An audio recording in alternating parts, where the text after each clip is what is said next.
এখন আপনাদের আমার নতুন সোলার সিস্টেমের প্যানেলের কানেকশানটা দেখাবো। এটা হচ্ছে আমার 50 ওয়াট 12 ভোল্টের প্যানেল, এক্সাইট কোম্পানির। এর অ্যাম্পিয়ার প্রায় 4 অ্যাম্পিয়ার। এই প্যানেলের পিছনে পজিটিভ নেগেটিভ কানেকশান করা আছে।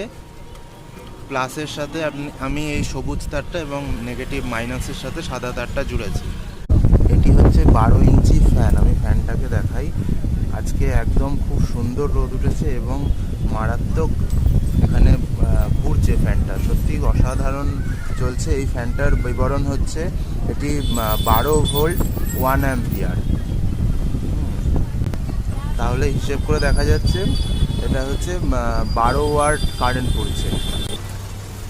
এই দেখুন এখানে লেখা আছে সোলার ফ্যান 12 ভোল্ট 1 অ্যাম্পিয়ার। এবার আমি দূর থেকে ফ্যানটিকে দেখাচ্ছি এবং কতটা জোরে হাওয়া হচ্ছে এই সুতোটার মাধ্যমে আপনাদেরকে দেখা।